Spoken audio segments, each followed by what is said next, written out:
नमस्कार दोस्तों, आज हम बात करेंगे टॉक्सिकोलॉजी। टॉक्सिकोलॉजी क्या होती है और उसका क्या यूज़ है हमारी लाइफ में या फिर हॉस्पिटल लाइन में, जो कि डॉक्टर्स लोग यूज़ करते हैं। टॉक्सिकोलॉजी टॉक्सिकोलॉजी एक वर्ड है जिसका मतलब ये होता है कि जहर, मतलब पॉइजन। ठीक है, पॉइजन को हम टॉक्सिक बोल सकते हैं। और टॉक्सिकोलॉजी का मतलब हो गया कि जहर की पढ़ाई, या फिर जो भी चीज़ हमारी बॉडी के अंदर जहर का एक तरीके से जहर की तरह काम करती है, उसको हम टॉक्सिक बोल सकते हैं। और उसकी पढ़ाई को, मतलब कि वो कैसे हुआ, क्या हुआ, उस पूरी चीज़ को, इफेक्ट्स को बॉडी के ऊपर जो भी पड़ा, वो हम उसको बोलते हैं टॉक्सिकोलॉजी।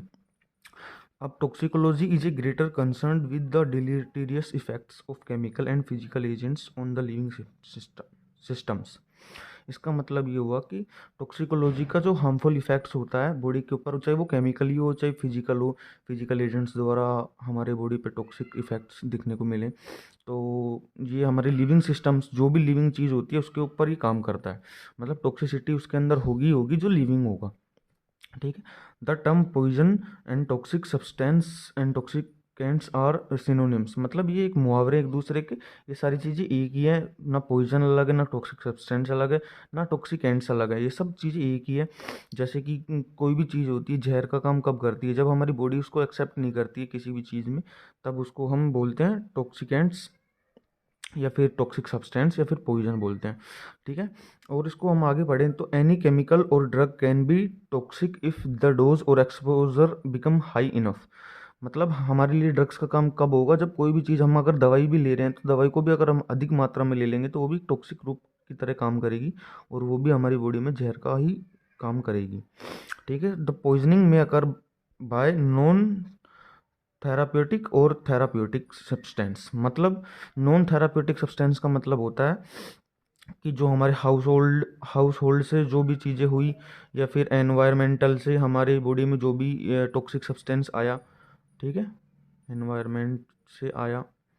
और थेराप्यूटिक का मतलब होता है कि दवाइयों में मेडिकल टर्म मान लो आप इसको, क्योंकि जो दवाइयों में यूज़, दवाइयों के साथ जैसे कोई भी दवाई का डोज हमने ज़्यादा ले लिया, कोई भी दवाई का डोज अगर हमने ज़्यादा ले लिया, तो वो थेराप्यूटिक में आती है। नॉन थेराप्यूटिक में मतलब अगर हम कहीं दवाई भी नहीं लेने गए तो भी हमारी बॉडी के अंदर टॉक्सिक सब्सटेंस आ गया, तो हाउस होल्ड से, तो जैसे खराब खाना, खराब खराब बहुत दिनों का खराब खाना हमने खा लिया, या फिर एनवायरनमेंट से कोई सांप कीड़े ने काट लिया किसी भी चीज़, कोई भी एक्स वाई जेड, जो कि एक ऐसा सब्सटेंस जो कि बॉडी के अंदर गया और जिसने टॉक्सिसिटी क्रिएट करी बॉडी के अंदर, इसको हम ये बोल सकते हैं।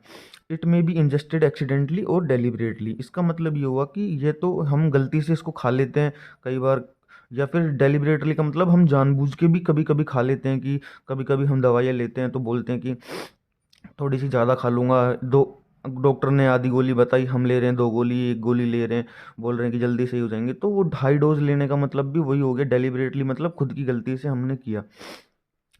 A difficult challenge to the healthcare provider is the identification of the toxicant and availability of antidotes। कि हमारे हेल्थ केयर प्रोवाइडर्स होते हैं, जो भी जीएनएम कंपाउंडर्स, एनीथिंग, जो भी अगर हॉस्पिटल में के अंदर प्रेजेंट होता है जो हमारी केयर करता है, तो उसको प्रॉब्लम किस में होती है कि जहर तो सारी अलग अलग प्रकार के होते हैं, अलग अलग कोई भी हम चीज़ कंज्यूम करेंगे तो वो अलग अलग तरीके से इफेक्ट करेगी, अलग अलग तरीके से एडवर्स इफेक्ट शो करेगी बॉडी के अंदर में। तो मतलब उसके लिए बड़ी मुश्किल हो जाती है कि तुरंत हमें इसका इलाज भी करना पड़ता है, क्योंकि अगर तुरंत इसका इलाज नहीं किया, फिर वो भारी नुकसान कर सकता है शरीर में, या फिर हमारी डेथ भी हो सकती है अगर डोज हमारी ज़्यादा ही हाई हुई, या फिर डिपेंड करता है कि हम किस प्रकार के टॉक्सिक हमारे बॉडी में गया है। तो मतलब उसको इतनी जल्दी में, और मतलब बहुत जल्दी टाइम में अवेलेबल एंटीडोट्स की मदद से, और जो भी चीज़ हमारे पास जो भी चीज़ हमारे पास वहाँ पे अवेलेबल रहेगी, उस चीज़ से हम उसका इलाज करेंगे। तो इसमें जो मोस्ट कॉमन ट्रीटमेंट होता है टॉक्सिकोलॉजी में, कोई भी जहर खाने के बाद अगर जो सबसे जल्दी, मतलब जो सबसे ज़्यादा यूज़ किया जाता है, वो होता है सिम्फोमेटिक सिम्प्टोमेटिक थेरेपी। सिम्प्टोमेटिक थेरेपी का मतलब होता है कि जो भी चीज़ हमारी बॉडी में सिम्टम्स दिख रहे हैं, जो भी सिम्टम्स हमारी बॉडी में दिख रहे हैं, सिम्टम्स हमारी बॉडी में दिख रहे हैं उनका इलाज करना, मतलब वाइटल साइंस जो हमारे बड़े वाइटल साइंस क्या होते हैं, जैसे तापमान बढ़ना, बॉडी में पेन बढ़ रहा है, या फिर हमें ज़्यादा गर्मी लग रही है, या फिर हमारी बॉडी का टेम्परेचर, इन सब चीज़ों को देखा जाता है कि हम रेस्पिरेशन रेट क्या है, हार्ट बीट रेट क्या है। इन सब चीज़ों को अगर हम सही, बॉडी अगर सही मेंटेन से चल रही है तो हम उन चीज़ों पे वर्क करेंगे, और वो चीज़ें नहीं है सही तो हम पहले उनका ट्रीटमेंट करेंगे।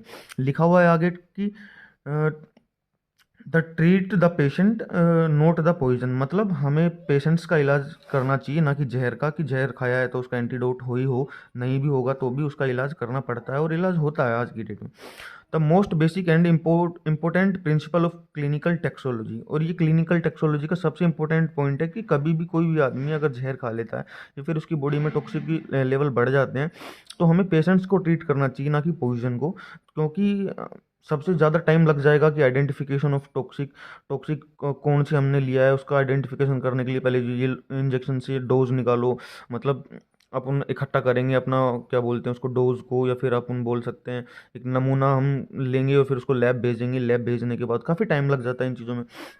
और toxic response can occur within a minute, और after a delay of hours, months और ईयर्स, मतलब कुछ कुछ ड्रग्स तो ऐसे होते हैं कि जो महीनों और सालों बाद भी हमारी बॉडी में इम्फेक्ट दिखा सकते हैं अगर हमने उन्हें कंज्यूम किया है तो। जैसे कि लेड होता है वो काफ़ी महीनों बाद भी इफेक्ट शो कर देता है, और नहीं भी मतलब अगर वो करता ही करता है अगर ऐसा हो तो। लेकिन मैं कुछ ज़्यादा इसके बारे में अभी तक मेरे को इतना कुछ मैंने पढ़ा नहीं है, और मैं आप लोगों के साथ कुछ भी शेयर नहीं कर सकता। और प्लीज़ अगर मतलब मेरे बोले हुए शब्द और मेरे कुछ भी जो मैंने आप लोगों को दिखाया बताया वो पसंद आए तो प्लीज़ चैनल को सब्सक्राइब करें और लाइक करें। धन्यवाद।